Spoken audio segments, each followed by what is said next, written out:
स्वागत है आप सबका एकेडमी। मैं अमित। और आज हम डिस्कस करने वाले हैं एमपी का इतिहास। हम लोग पिछले 2-3 दिन से ही एमपी का इतिहास डिस्कस कर रहे हैं। टेक्निकल इश्यूज के बारे में, टेक्निकल इश्यूज के कारण हम लोग लाइव नहीं हो पा रहे थे, लेकिन आज लाइव होने का मौका मिला है, तो आप सब जुड़ जाइए इससे। हमने पिछली क्लास में जो डिस्कस किया था, पहला पार्ट मध्य प्रदेश के प्राचीन इतिहास का पहला पार्ट हमने डिस्कस कर, आज उसी को आगे बढ़ा रहे हैं। आज हम सेकंड पार्ट को डिस्कस करने वाले हैं। चलो, अब हम बढ़ते हैं आगे अपनी क्लास के साथ। कल तक हमने जो कंप्लीट किया था वो मौर्य काल से पहले तक का कंप्लीट कर लिया था कि मौर्य काल से पहले भारत में मध्य प्रदेश में क्या क्या परिवर्तन। देखो, मध्य प्रदेश में जो भी हम परिवर्तन देखेंगे भारत के परिप्रेक्ष्य में होंगे, क्योंकि भारतीय इतिहास में जो परिवर्तन हो रहा है कहीं ना कहीं वही मध्य प्रदेश को प्रभावित करेगा, और वैसा ही परिवर्तन है मध्य प्रदेश में। आप आगे बढ़ने से पहले बात याद रखो, भारत में जो शक्ति का केंद्र था प्राचीन काल में वो था पाटलिपुत्र, और मध्य प्रदेश में जो केंद्र रहा है लंबे टाइम तक रहा है अवंती।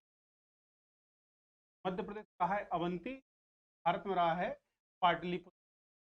अब भारत का आप जितना प्राचीन इतिहास पढ़ोगे पाटलिपुत्र के आसपास ही रहेगा, और मध्य प्रदेश का जो इतिहास इतिहास रहेगा प्राचीन काल का वो भी कमोवेश थोड़ा बहुत ऊपर नीचे होने के साथ अवंती के आसपास रहेगा। मैंने आपको बताया था कल, अवंती का मतलब है उज्जैन के आसपास। अब आप देखो उज्जैन कितना महत्व रखता है हमारे मध्य प्रदेश और भारत में भी। एक समय तो अभी आने ही वाला है कि मध्य प्रदेश में, मतलब पूरे भारत की राजधानी को मध्य प्रदेश स्थानांतरित किया गया था। कौन सी जगह? दिशा में, हम देखने वाले हैं। तो जब मौर्य काल की स्थापना किसने की? मौर्य काल की स्थापना की चंद्रगुप्त मौर्य ने। आप सबको पता होगा, चंद्रगुप्त मौर्य ने कौटिल्य के सहयोग से, चाणक्य का नाम तो आप सब लोग जानते हो, कौटिल्य के सहयोग से नंद वंश के अंतिम शासक घनानंद को परास्त किया। घनानंद का नाम तो लगभग सभी ने सुना होगा। वही घनानंद है जिसकी सेना से डर के सिकंदर भाग गया था। तो सिकंदर की सेना ने आगे बढ़ने से मना कर दिया था, ब्यास नदी क्रॉस करने से, कि हम नहीं जाएंगे क्योंकि वहां घनानंद की सेना है। उसी घनानंद को हराया हमारे चंद्रगुप्त मौर्य ने। और उसमें किसका सहयोग लिया?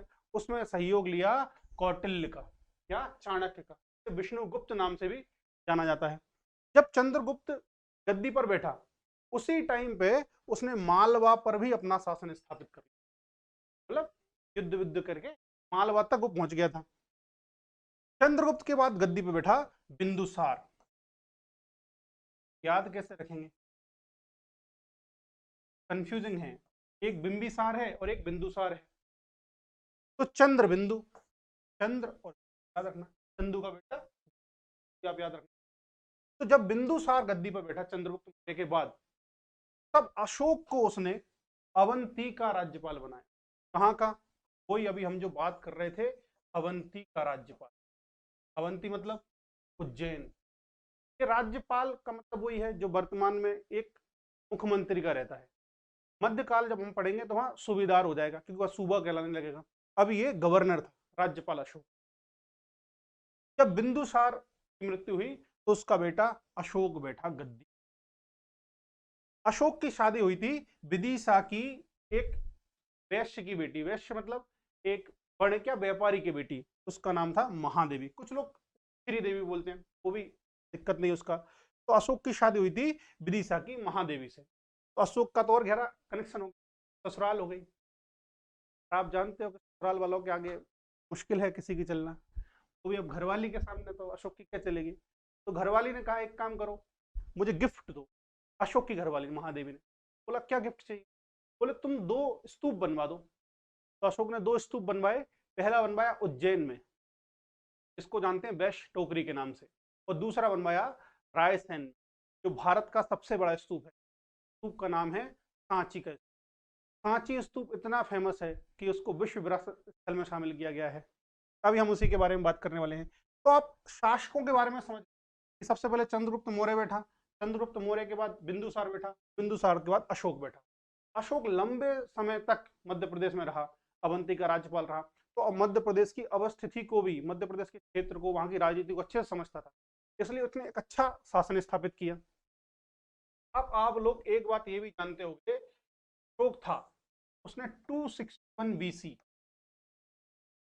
हाँ, ये बात जो है वो तीसरी शताब्दी बीसी की चल रही है। तीसरी शताब्दी बीसी, साल पीछे हम जब एक वर्ष में गिनती करेंगे ना, उससे ये बात चल रही है साल के आसपास की, पीछे की। तो अशोक 261 में अशोक ने युद्ध लड़ा, को जानते हैं कलिंग युद्ध के नाम। कहा जाता है में इतनी हत्याएं हुई, मरे, अशोक बहुत आहत हो गया और अशोक ने कहा कि आज से मैं कोई युद्ध नहीं करूंगा। और युद्ध के स्थान पर उसने एक निर्णय लिया कि अब से मैं धम्म में विश्वास करूं, और उसने बुद्ध धर्म को स्वीकार कर लिया। ध्यान रखिए, कलिंग युद्ध के बाद अशोक ने शांति की नीति अपना ली और बुद्ध धर्म को स्वीकार कर लिया और खुद का एक धम्म चलाया। अब आप बुद्ध धर्म से संबंधित एक बात यह है कि अशोक ने कई सारे स्तूपों का निर्माण किया है। अब स्तूप पे आने से पहले आप देख लो स्तूप क्या है। अगर मैं बोलूं, टेक्निकली तो सही नहीं है लेकिन समझने के लिए, कि स्तूप रहता है वो एक प्रकार की समाधि है। समाधि और स्तूप में अंतर है। समाधि में जो अवशेष रहते हैं वो नीचे जमीन के नीचे, और स्तूप में ऊपर रहते हैं। देखते हैं कहाँ, ये रहा एक चबूतरा। इस चबूतरे के ऊपर उल्टे कटोरे की आकृति का एक आकृति बनाई जाती है। एक ऐसा उल्टा कटोरा जैसा कोई संरचना बनाई जाती है। इस उल्टे कटोरे के ऊपर एक डब्बा बना दिया जाता है, बॉक्स, फिर एक डंडी खींच दी जाती है, ऊपर रहते हैं 3 ऐसे। इसको बोला जाता है अंड। ये पूरा मिलके बनता है स्तूप। ऐसा दिखता है, ठीक है। ये रहता है प्रदक्षिणा पथ। देखो, प्रदक्षिणा पथ के बारे में तो सब जानते हैं। अगर पति पत्नी साथ घूमे तो उसको बोलते हैं फेरे। आप ऐसे ही घूम रहे हो, मतलब पृथ्वी ऐसे ही घूम रही है, तो उसको बोलते हैं परिक्रमा या चक्कर। और जैसे ही आप मंदिर या किसी धार्मिक स्थल के आसपास चक्कर लगाने लगते हो तो उसको परिक्रमा। तो इसमें कोई समझाने वाली बात है नहीं है। यह है प्रदक्षिणा पथ। ये है चबूतरा, इसको मेधी भी बोलते हैं। इस चबूतरे के ऊपर जो आकृति है उसको बोलते हैं अंड। और इसमें सबसे ऊपर है हर्मिका। बॉक्स हमने बनाया है अंड के ऊपर, बोलते हैं हर्मिका। इस हर्मिका की खास बात यह है कि यहाँ पे या तो बुद्ध या उनके शिष्यों के अवशेष रखे जाते हैं, जैसे उनकी हड्डियां रख दी या अस्थियां रख दी या फिर उनके दांत रख दिए, ऐसा यहाँ वो होता है हर्मिका में। तो हर्मिका जो है सबसे पवित्र स्थान होता है, ध्यान रखना, में सबसे पवित्र होता है वो हर्मिका होता है। ठीक है, मैं बोल रहा था आपसे, अगर समाधि है तो जमीन के नीचे अवशेष होंगे, स्तूप है तो जमीन के ऊपर पहुंच गए। हर्मिका लगभग सब। ये जो लकड़ी लगी रहती है एंटीना जैसा, टीवी आप लोगों को तो खैर होगा एंटीना वेंटीना करने का। अगर आपने 83 मूवी एंटीना का दिखाया कि एंटीना को सेट करने, तो इसको बोलते हैं यष्टि। और यष्टि के ऊपर 3 छत्र लगे। ठीक है, ये पूरा संरचना हो गई स्तूप की। ध्यान रखना, स्तूप का अनिवार्य संबंध जो है, बड़ा पुनः हंसराज, स्तूप का जो अनिवार्य संबंध है वो है बौद्ध धर्म से। ध्यान रखना, ये बौद्ध धर्म का धार्मिक स्थान। तो मैंने आपको बताया कि स्तूप का जो मतलब होता है वो है मुक्ति से या निर्वाण से मतलब होता है स्तूप। चलिए अब देखते हैं कि मध्य प्रदेश में ऐसा क्या क्या हो गया कि अशोक ने बनवाया। ये उसका तो मैंने कारण बता ही चुका हूँ। पत्नी ने रिक्वेस्ट की तो अशोक को मानना पड़ा। कैसे छोड़ देगा अशोक, तो घर में रहना है कि नहीं रहना। अब देखते हैं मौर्यकालीन स्तूप। शासकों के बारे में हमने देख लिया, स्तूप के बारे में देख लिया, स्तूप होता क्या है, कैसी संरचना रहती है। अब देखते हैं कौन कौन से स्तूप बनवाए। मौर्य काल में जो स्तूप बने वो ज्यादातर स्तूप अशोक ने बनवाए, क्योंकि चंद्रगुप्त मौर्य जो था वो जैन धर्म का अनुयायी था। ध्यान रखना, भद्रबाहु के साथ वो चला गया था साउथ में, श्रवणबेलगोला, वहां संलेखना से अपने प्राण त्याग दिए थे। तो अंतिम समय में जैन बन गया। बिंदुसार का भी ऐसे रहा कमोवेश, तो उसने इतना एक्टिव नहीं रहा। लेकिन सबसे एक्टिव अगर एक बौद्ध शासक हम हैं तो अशोक था। कहते हैं 84,000 स्तूप, 84,000 स्तूप। और उन स्तूपों में सबसे बड़ा स्तूप है सांची का स्तूप। सांची का स्तूप कहाँ है? पहली बात तो मध्य प्रदेश में है। मध्य प्रदेश का इतिहास पढ़ रहे हैं तो मध्य प्रदेश में किस जगह है? मध्य प्रदेश में रायसेन। ध्यान रखना, ठीक है। दूसरा स्तूप है, जो खास स्तूप है वो ये 4 हैं। इसके अलावा भी एक दो हैं, वो हम देख लेंगे। तो दूसरा स्तूप है वेस्ट टोकरी। मैंने आपको बोला ये दोनों बनाए महादेवी के कहने में, उसको बोलते अब श्री, शायद इसलिए श्री देवी बोलना छोड़ दिया। अगला है हुमैन स्तूप। इनके हम लोग को बस स्थान याद रखने हैं, स्तूप है कहाँ पे। तो सांची के बारे में ठीक ठाक पढ़ना है और इन तीनों का आप स्थान देख लो। और इनमें खास पॉइंट क्या है कि को अशोक द्वारा बनवाया गया है। ठीक है, क्लियर है वाली बात। तो ये तीन स्तूप कौन से हैं? वैश्य टोकरी, कई लोग इसको वैश्या टोकरी बोलते हैं, गलत है। वैश्य टोकरी उज्जैन, तुमेन स्तूप जो है वो अशोकनगर में है, और देवर कोठार रीवा।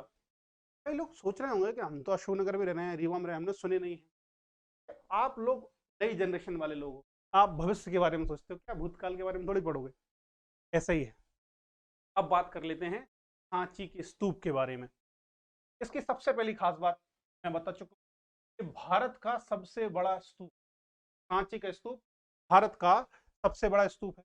इसकी खोज किसने खोज की? जनरल टेलर द्वारा। कब की गई? 1818। अब एक बात ये समझने की है, ऐसा नहीं था कि स्तूप पहले नहीं था, अचानक आए टेलर साहब, उन्होंने अपना जलवा दिखाया और स्तूप को खोल दिया, ऐसा नहीं है। स्तूप बने हुए थे पहले। पहले जहां सांची है वहां एक नगर बसा हुआ था। लेकिन आप सोचो, हम लोग लगभग बात कर रहे हैं 2300 साल पुरानी।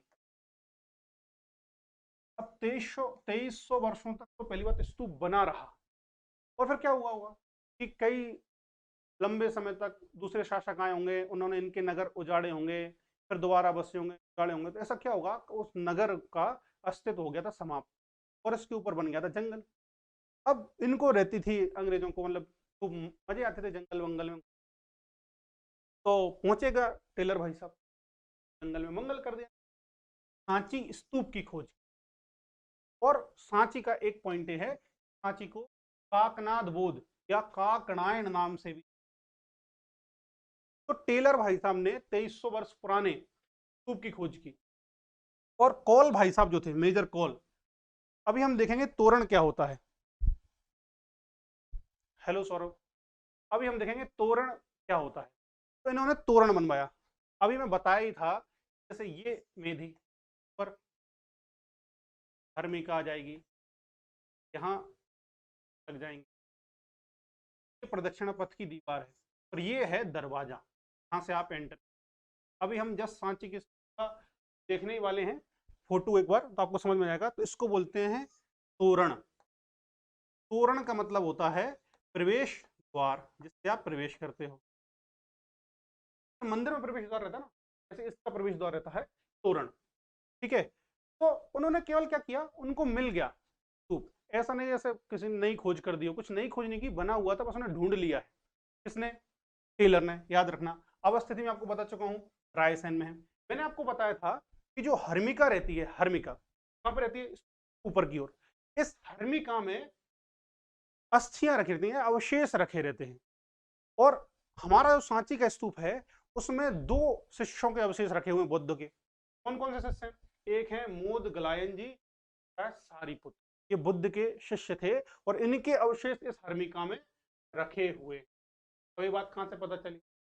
हमने तोड़ा तो है नहीं हर्मिका को, कहां से पता चला? का पता चला सांची में जहां स्तूप बना हुआ है, वहां पर एक अभिलेख भी है, उस अभिलेख में इसका उल्लेख है। ये बात को हम देख चुके हैं, भारत का सबसे बड़ा स्तूप है। एक बात यह है कि उसको विश्व स्तर पर विश्व धरोहर स्थल घोषित किया गया है। इसका सन खास है 1989 में। विश्व धरोहर स्थल कौन घोषित करता है? विश्व धरोहर स्थल घोषित करता है यूनेस्को का। तो आपने नाम सुना ही होगा। हेलो शीतल, दरवाजा अच्छा, सौरभ बोल रहा है कि जो है ना दरवाजा है, प्रवेश द्वार, वो क्या है, हमें ठीक लगता है दरवाजा सुनना। यहाँ तोरण ही रहने दो, या प्रवेश द्वार अच्छा लग रहा है गुड आफ्टरनून पाल साहब, कैसे हैं? चलिए, तो इन तोरण में से 4 तोरण रहते हैं स्तूप के आसपास, हर तरफ से दरवाजा रहता है। सौरभ बोल ही रहा है, ऐसा दरवाजा रहता है चारों ओर से प्रवेश के लिए रास्ता रहता है। अब क्या हुआ था, जैसे मैंने बोला ना कि कई सारे परिवर्तन आए इन 2300 साल में, तो वो दब गया था। दरवाजे भी गिर गए होंगे। तो मेजर कोल ने 3 तोरणों को पुनः खड़ा करवाया था। एक खास बात यह है कि इस स्तूप का निर्माण ईंटों से हुआ था। देखो, ईंट बनाना अपने आप में कला है। आप लोग को लगता है तो क्या ही कला है उसमें, तो प्रॉपर पकाया जाता है ताकि ईंट खराब नहीं हो जाए, लेकिन पत्थर से बनाना ज्यादा आसान था। फिर भी इस स्तूप को बनाया गया ईंटों से। यहां मैंने बता ही चुका हूं कि एक अभिलेख मिला है जिससे हमको पूरा का पूरा जानकारी मिलता है। चलो, ये रहा सांची के स्तूप के बारे में। 3 पॉइंट जो आपको याद रखना है, पहला रखना है जनरल टेलर, दूसरा रायसेन और तीसरा 1989। इनको तो कतई नहीं भूलना है, भूलना तो बाकी किसी को भी नहीं है, इसलिए मैं पढ़ा रहा हूं। लेकिन अगर याद नहीं रहे किसी कारणवश, कहीं आप ख्यालों में खोए हुए हो और नहीं याद हो पाया, तो इन 3 को तो उनके ख्यालों से बाहर निकल के भी याद रखना है, इन 3 पॉइंट को।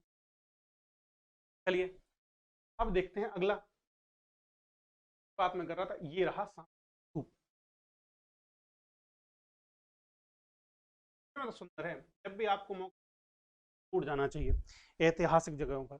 एक बार यूपीएससी ने एक ऐसे पूछा था, और एमपीपीएससी ने भी शायद पूछा कि आप लोग जो पर्यटक ऐतिहासिक पर्यटक स्थल भ्रमण करते हो, इससे क्या सीखते हो, उसका भाव था। तो ये रहा तोरण, प्रवेश द्वार, दरवाजा। ठीक है सौरभ, ये रहा दरवाजा, ये बना हुआ है अंडिस्क, ये रहा प्रदक्षिणा पथ, और यहां रही है जो हमने देख चुके हैं। अब यहां उतना क्लियर से समझने नहीं, बता दिया था आपको। तोरण इस प्रकार का रहता है। सांची के स्तूप की एक नकल, एक कॉपी दिल्ली में बनाई गई है। जब दिल्ली जाओगे और अगर आप हजरत निजामुद्दीन रेलवे स्टेशन पे जाते हो, तो रास्ते में वो आपको पड़ेगा, एकदम ऐसा कैसा, डिट्टो ऐसा कैसा बनाया गया है। तो इसको आप देख लो, 4 तोरण रहेंगे। अब इसमें 4 दिख नहीं रहे, जैसे भारत सरकार का हमारा जो राजकीय चिन्ह है 4 सिरों वाला, उसमें 3 ही दिख सकते हैं। इस फोटो में हम केवल 2 ही देख पा रहे हैं। एक इधर होगा, तीसरा एक इसके पीछे। 4 तोरण होंगे, ठीक है, चारों तरफ से प्रवेश होगा। प्राचीन जो मंदिर है उनमें भी आपने देखा होगा कि लगभग हर ओर से, हर दिशा से प्रवेश रहता है मंदिरों में। तो ये रहा सांची का स्तूप 1989। अब आप बताओ 1989 में क्या हुआ था, ठीक है, चेक कर लेते हैं। चलिए अगला आते हैं। अब रायसेन में जैसे हमने देखा ना सांची के स्तूप के बारे में, इसके अलावा 3-4 स्तूप और हैं रायसेन में, तो उनका केवल नाम याद रखना है। एक है सोनारी, एक है अंधेर, और तीसरा है सतधारा।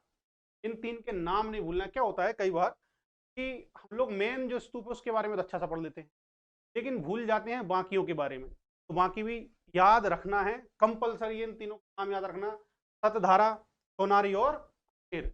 इनका नाम बिल्कुल नहीं भूलना है, क्योंकि ये भी रायसेन जिले में। जो रायसेन के होंगे उनको तो शायद ये वाली बात पता हो। ठीक, अब आते हैं अन्य स्तूप।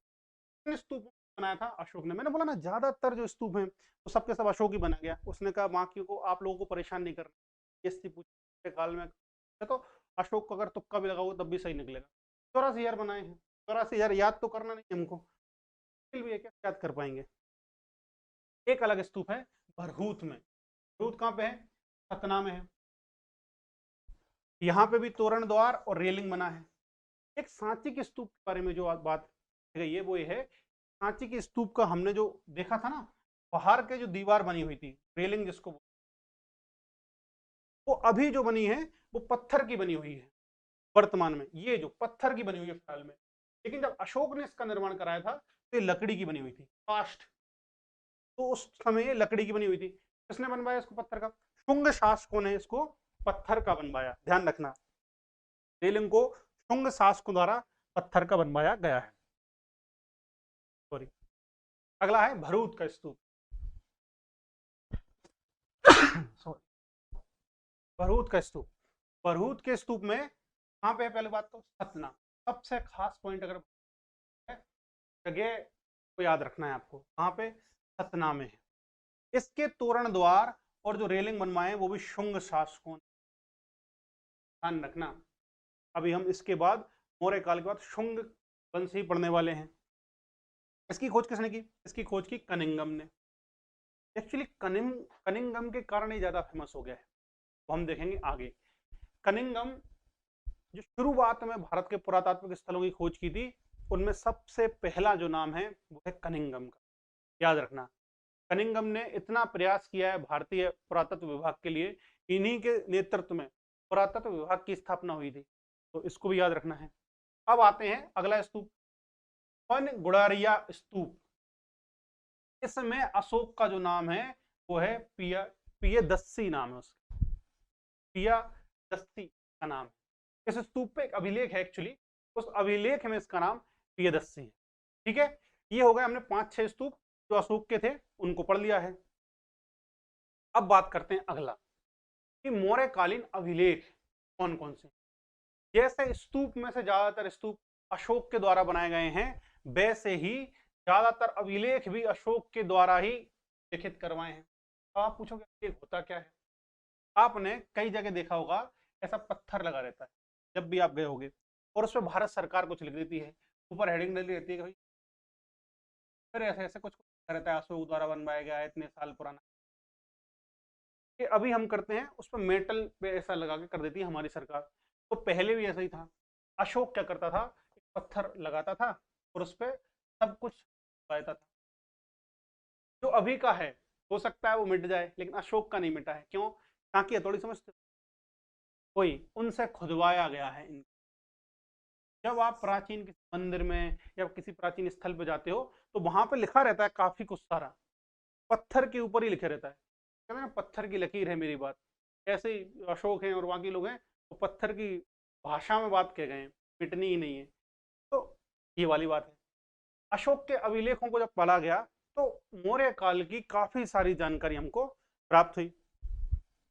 अब आते हैं कौन कौन से अभिलेख फेमस है। एक अभिलेख है, देखो सांची में अगर स्तूप बना है, जहां जहां स्तूप है वहां तो अभिलेख मिलेंगे ही मिलेंगे। क्यों? क्योंकि आज कोई दान पुण्य करता है, उसने दान किया 1 रुपए, तो बुलवाएगा कि फलाने भाई साहब ने, वो हैं 4 जगत के मालिक, इन्होंने 1 रुपए का दान किया गया है, दानी को हमारी ओर से आभार। 1 रुपए में दान करने में, चलो एक का आज वैल्यू नहीं है तो 11 कर लो। 11 रुपए का दान करने में 11 बार जब तक नहीं सुन ले हम, तब तक मजा नहीं आता। तो अशोक क्या करेगा, अशोक अगर एक स्तूप बनाएगा तो वहां भी ऐसा एक अभिलेख लगा देगा कि भाई मैंने बनवाया ये, बनवाया अशोक समय ऐसा। ठीक है, अब देखते हैं इसके अभिलेख और कहां कहां मिलते हैं। एक अशोक का अभिलेख मिलता है सारो मारो में, सारो मारो में गुफाएं भी हैं, आगे देखेंगे। सीहोर में है सारो मारो। इन जगहों के नाम और इनके जिलों के नाम बहुत खास हो जाते हैं, क्योंकि मौर्य काल के नए नए अवशेष प्राप्त हो रहे हैं आजकल, वो करंट की बात है, उसको देखेंगे बाद में। दूसरा है गुर्जरा। गुर्जरा कहां पे है? दतिया में। गुर्जरा कहां पे है? दतिया में। तो एक बात आप लोग समझ पा रहे होंगे कि लगभग संपूर्ण मध्य प्रदेश में अशोक के अभिलेख मिल रहे हैं, लगभग। इसका मतलब क्या था कि उसका शासन संपूर्ण मध्य प्रदेश पे होगा। तेरा दतिया, यहां कौन सा था? यहां था गुर्जरा अभिलेख। जैसे अभी भारत है, भारत के प्रधानमंत्री हैं मोदी जी हमारे, तो ऐसा नहीं हो सकता कि पाकिस्तान का कोई आए और उसका एक अभिलेख गाड़ जाए भारत की सीमा में, और गाड़ भी जाएगा तो हम क्या करेंगे, हम उसको उखाड़ के फेंक देंगे, ऐसा होगा। तो अशोक का शासन था, इस बात का पता इसके अभिलेखों से भी पता चलता है। अभिलेख बनाए ही इसलिए जाते थे ताकि हमारे साम्राज्य कितना फैला हुआ है ये सारा पता चल जाए। ये मेरा क्षेत्र भाई, क्योंकि यहाँ मेरा अभिलेख है। आपने एक नाम सुना होगा अश्वमेघ यज्ञ के बारे में, वही अश्वमेघ यज्ञ रामायण वाला। लव कुश ने घोड़ा रोक लिया था, चुनौती कैसे दे दी, क्षत्रिय हैं, बाद में चला पप्पा ने चुनौती। हाँ, तो वो गुर्जरा अभिलेख है। दूसरा है, इस अभिलेख में देवानाम प्रिय का नाम है, देवानाम प्रिय। इसी अभिलेख में अशोक का नाम अशोक भी मिलता है, तो कंफ्यूज नहीं होना है, अशोक का नाम अशोक भी मिलता है और देवानाम प्रिय भी मिलता है। ठीक है, अगला है रूपनाथ अभिलेख। रूपनाथ कटनी, रुख, आपको याद हो जाएगा रुख करके। रूपनाथ कहां पे है? कटनी में है। अगला है काली तलाई, ये कहां पे है? जबलपुर में है। तो यहाँ रहा जबलपुर, ये पहुंच गया काली तलाई। अगला है रूपनाथ कटनी, कटनी यहाँ ये पहुंच गया। गुर्जरा हमने लिख लिया, सारो मारो सीहोर, और कसरावद खरगोन। मैंने कल भी बताया था कि आजकल थोड़ा नेगेटिव न्यूज में खरगोन चल रहा है, तो आगे बढ़ना चाहिए, क्योंकि अगर 10 लोग घर में रह रहे हैं तो थोड़े बहुत झगड़ा बात, लेकिन इतने झगड़े भी नहीं होते घर में, अलग अलग होने, छोड़ो हर काम का नहीं। तो आप इतना समझ गए कि मौर्यकालीन अभिलेख जो अशोक ने बनवाए हैं वो 4-5 हैं, उनको बिल्कुल से याद रखना है, आवश्यक है इनको याद करना। सारो मारो, गुर्जरा, रूपनाथ, काली तलाई और कसरावद। आप इसको 2-3 बार सुन लोगे ना तब भी आपको याद हो जाएंगे। अब एक पॉइंट ये है कि प्राचीन काल में जो हमारे पास जनपद थे, जितने भी जनपद थे, उन जनपदों को वर्तमान में अलग अलग नामों से जाने लगा है। जो जनपद थे उनको हमने वहीं की वहीं उनके पुराने नाम भी याद कर लिए थे, लेकिन एक बार आप देख लो कौन कौन से जनपद। एक है अवंती, आपको पता ही है, जैन है। इसको मध्य प्रदेश में, मैंने बोला ना, केंद्रीय भूमिका थी अवंती की। मध्य प्रदेश में अवंती का वही भूमिका है जो भारत में पाटलिपुत्र। अगला है वत्स, वत्स नहीं, वत्स, ग्वालियर, कल ही देखा था। किस जनपद में आता है, किस महाजनपद का भाग है, ये आपको बताना है। अगला है केदी, केदी को जाना जाता है खजुराहो नाम से। पुराना नाम खजुराहो का क्या था, केदी नाम था। खजुराहो के मंदिर बहुत प्रसिद्ध है, आप सबने उनका नाम सुना हो, खजुराहो के मंदिर। उन मंदिरों को बनवाया था चंदेलों ने। कब बनवाया था, 9वीं 10वीं शताब्दी में, 10वीं 11वीं शताब्दी में बनवाया था। तो जब इतिहास में हम ये पड़ाव प्राचीन वाला पार कर चुके होंगे तो चंदेलों का मंदिर भी देखेंगे, क्या उन मंदिरों में खास बात है। अगला है अनूप, ये है निमाड़। विशेष विशेषता अगर देखें, खंडवा को जाना जाता था, लेकिन अनूप पूरा नाम था निमाड़ का। एक्चुअली निमाड़ में 2 जिले आते हैं, एक है खंडवा, दूसरा है खरगोन, याद रखिए। अगला है दर्शान, नहीं है दर्शान है, दर्शान विदिशा, टुंडीकेर दमोह, और नलपुर को जाना जाता है नरवर के नाम से। नरवर अभी जो अवस्थित है वो है शिवपुरी में अवस्थित है नरवर, ठीक है, याद रखिए आप, नरवर है शिवपुरी में अवस्थित, ठीक है। तो इन प्राचीन जनपदों के नाम याद रखना। मैंने आपको बताया था कि केवल 2 ही महाजनपद हैं मध्य प्रदेश। अब आप मुझे उनका नाम आने वाले हो, कौन कौन से महाजनपद हैं। जनपद तो इतने सारे हैं, लेकिन महाजनपद कौन कौन से थे उसके बारे में आप मुझे बताने वाले हो, ठीक है। जल्दी से बताओ, आपने देखा होगा वीडियो, अगर आपको वीडियो नहीं मिला होगा तो आज मिल जाएगा वो वाला वीडियो, तब आप मुझे कल बता देना। यहाँ मौर्य काल होता है समाप्त, क्योंकि मौर्य काल का अंतिम शासक था बृहद्रथ, उसकी हत्या की थी पुष्यमित्र, और पुष्यमित्र ने उसकी हत्या कर स्थापित किया था शुंग वंश। ये वही शुंग है, तोरण और रेलिंग का निर्माण करवाया था भरूच, और वहां पे लकड़ी की जगह पत्थर का दीवार बनवाई थी, वहां पे सांची में, याद रखना, शुंग वंश के लोगों ने। मौर्य उत्तरकालीन, मौर्य उत्तरकालीन भारत में हुआ क्या कि कई छोटे छोटे राज्य बन गए। पहले तो एक केंद्रीय सत्ता थी, अशोक भाई साहब थे, उनकी केंद्रीय सत्ता हो गई। अब जैसे ही अशोक भाई साहब गए, उसका वजह से क्या होगा अशोक के जाने के बाद, क्योंकि एक जब तक मजबूत नेता रहता है सारा देश एक धागे में बना रहता है। जैसे ही नेता कमजोर होता है छोटे छोटे राज्य अपना फन उठाने लगते हैं। ऐसा ही हुआ कि कई छोटे छोटे राज्य बन गए। अब इन राज्यों में एक समस्या ये आई कि कुछ थे विदेशी, थे स्वदेशी, जो मतलब हमारे देश के ही थे। देश के 2 थे, एक था शुंग वंश, एक है शुंग वंश और दूसरा है सातवाहन वंश। शुंग वंश का शासन था उत्तर भारत में, और सातवाहनों का शासन था दक्षिण भारत, ठीक है। और इनके नीचे भी चोल चेर पांड्य थे, सातवाहनों के नीचे भी। इधर विदेशी शासक, विदेशी शासकों का आने का यही क्रम है, ध्यान रखना, इसी क्रम में विदेशी शासक भारत में आए हैं। सबसे पहले आने वाले विदेशी थे इंडो ग्रीक थे, अगले कौन थे, शक थे, उसके बाद पार्थियन, और उसके बाद आए कुषाण। इन चारों का नाम याद रखना है। अगर आपको याद रखने में दिक्कत आए तो आपने कई नाम सुने होंगे, जैसे INS विक्रांत, INS सिंधु, जो हमारी नेवी के जहाज रहते हैं या पनडुब्बियां रहती हैं, उन्हें INS के नाम से जाना जाता है। कैसे याद कर लेना, INS PK, IN का मतलब इंडो ग्रीक, शक, पार्थियन और कुषाण, क्योंकि इसी क्रम में आए हैं। कई बार MPPSC या जो अलग एग्जाम है वो इनके बारे में पूछ लेते हैं। अवंती और चेदी, एकदम सही बताया है यादव जी आपने। हाँ, अवंती और चेदी उन्होंने बताया है, दो महाजनपद थे, एक था अवंती, दूसरा था चेदी। यहां से गई है केन नदी, जैसे मध्य प्रदेश का हम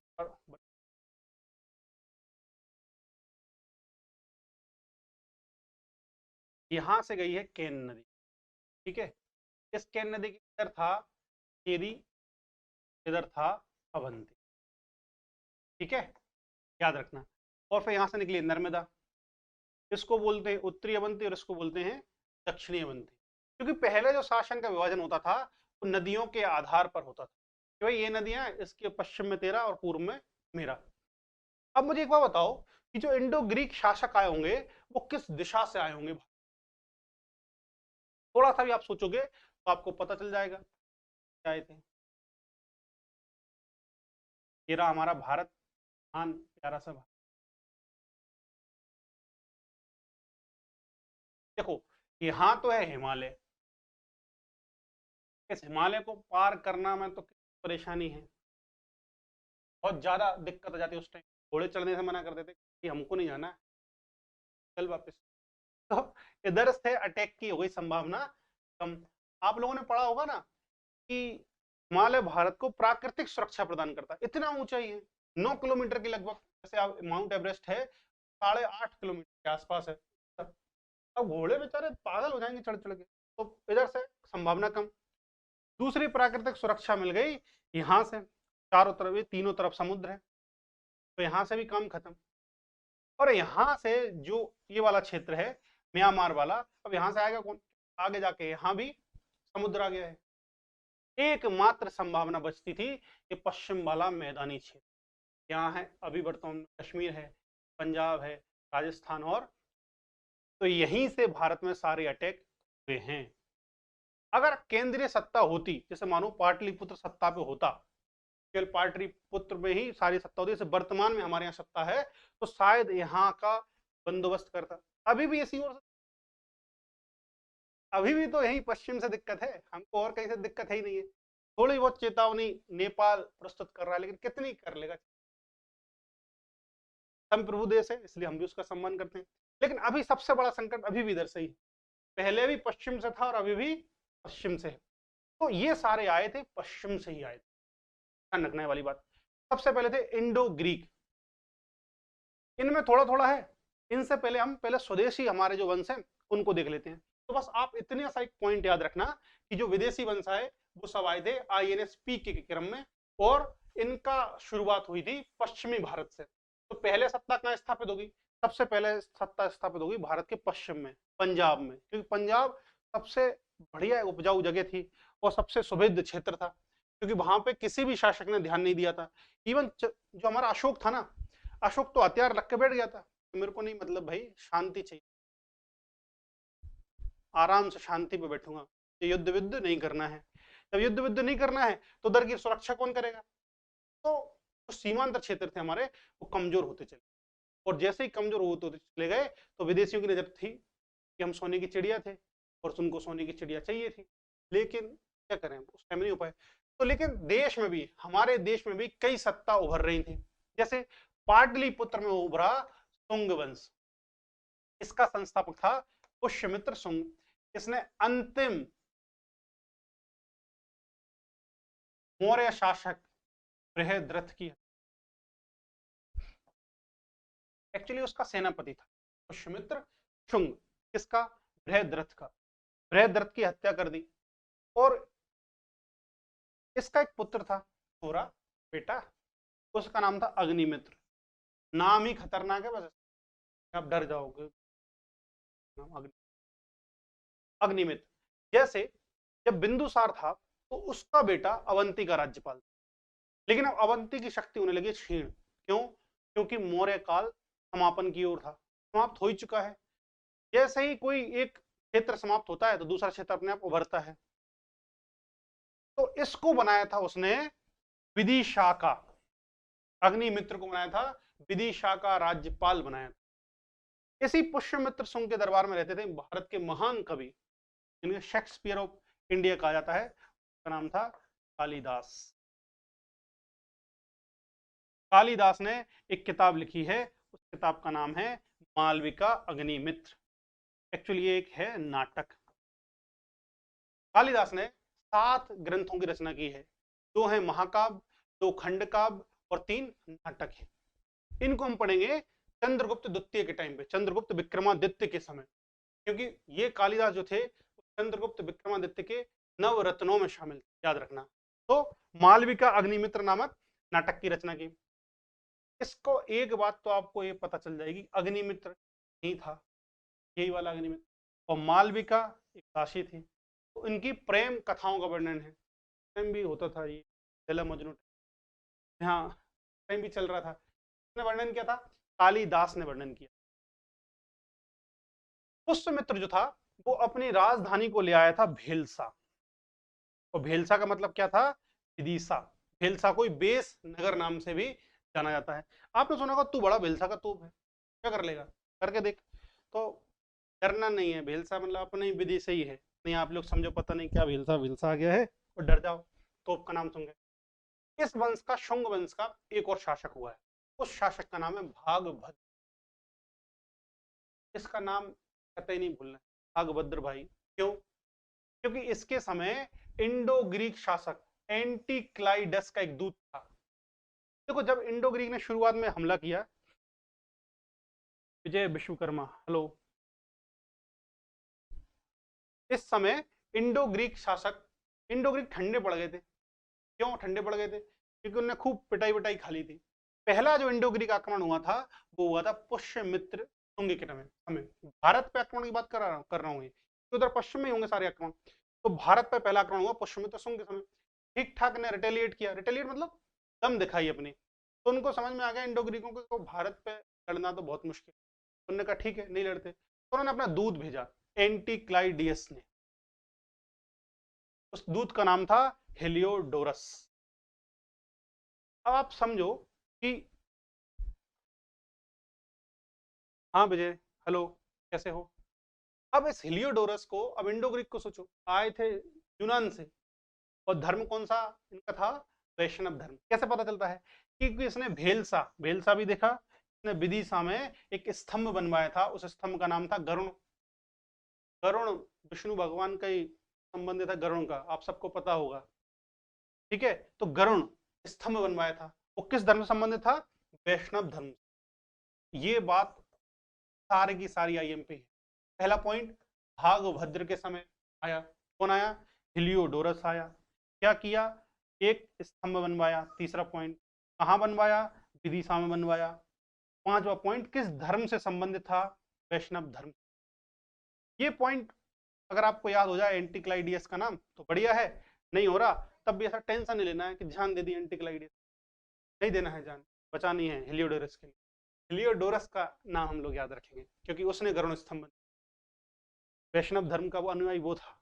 अगला समझ गए शुंग वंश के बारे में, ये है शुंग वंश की कहानी। जैसे जैसे भारत में वंश चलते चलेंगे वैसे वैसे मध्य प्रदेश में वंश चलते रहेंगे, क्योंकि हमें ऐसा तो है नहीं कि हमने आप घोषित कर दिया होगा नहीं भाई हमको मत, तो अपना अलग ही इतिहास लिखेंगे।